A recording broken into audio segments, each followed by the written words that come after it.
Environmental factors in the management plan. Chapter 4 is where our discussion begins today. So let's ask a question or pose a question right off the bat.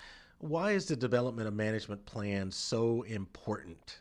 And so this is an important question to ask and a few things to consider. One is because there's an investment that needs to be made and is made on a regular basis for the people who not only manage our plans, but manage our organizations.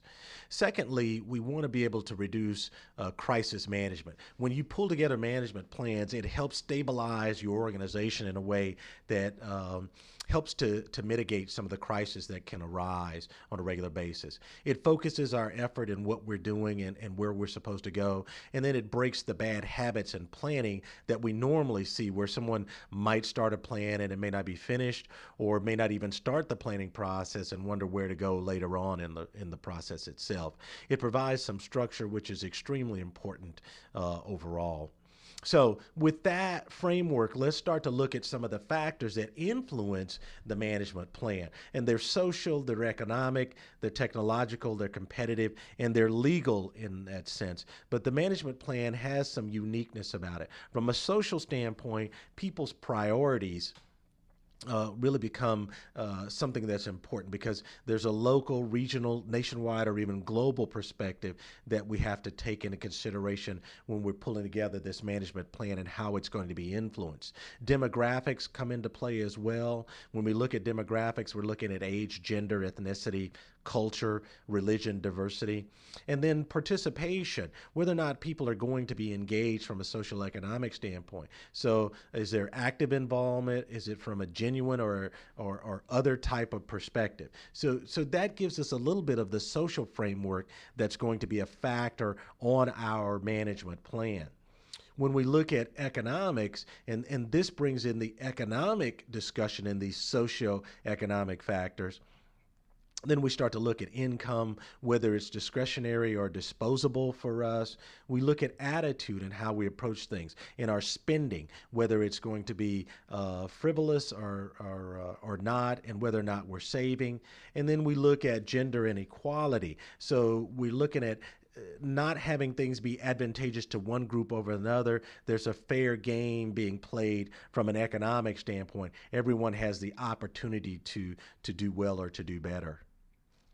When we look at technology as one of these environmental factors, one of the things to look at is actually something that's a little bit different, and it's team building from a technological standpoint. And that's the smart, flexible, diverse type of team building that really comes into play when people have pulled together technology in a productive and efficient way for the end users. And when you say team building and in technology, one of the examples that comes to mind is what people have been able to do at Apple in the way of pull together smart, flexible, diverse teams that then allow them to forge ahead leaps and bounds over the competition with the product offerings that they have had.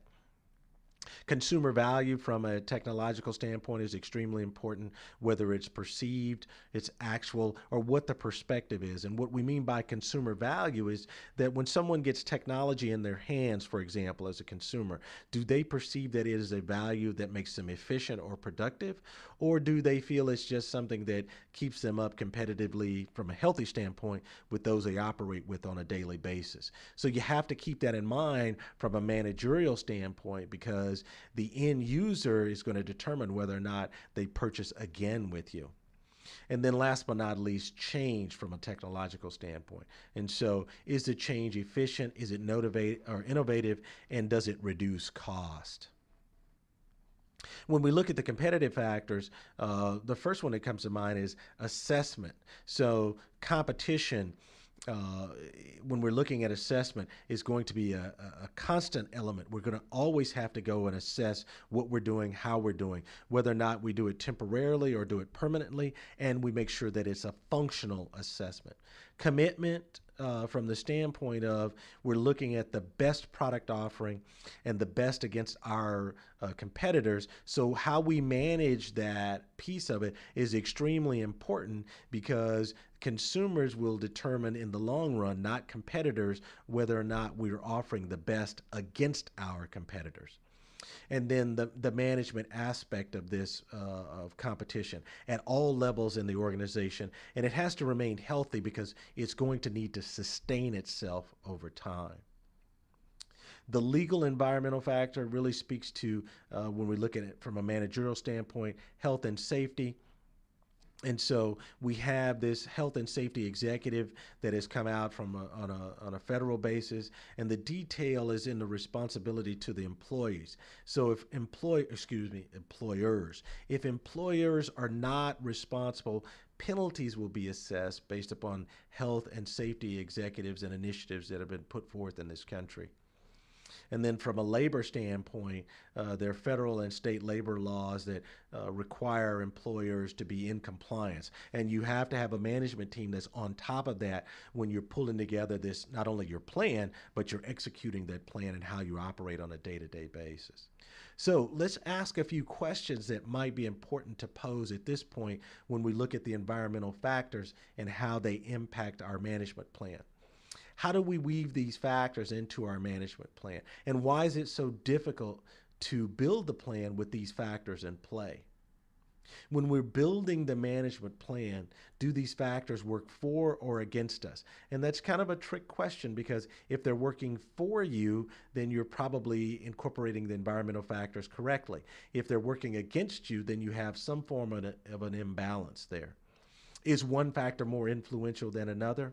And so we really have to ask ourselves that, because at any given time it might be, but overall we're going to probably have somewhat of a balance in the environmental factors in our management plan. Here are some definitions that I think might be beneficial to you, looking at each one of these factors and how it plays into our plan. Again, whether that's good or not as good as we might like. Social factors, economic factors, technological factors, competitive factors, and then, of course, legal factors. So what did we learn today? Well, hopefully we learned that the environmental factors on our management plan can really force us to pay attention to how we manage the organization, the people, the task, the resources, and the tools in order to make that organization stronger. It is not meant to look at this as a negative learning or negative management of the process. So here's your thought for the day. The gem cannot be polished without friction, nor a person perfected without trial.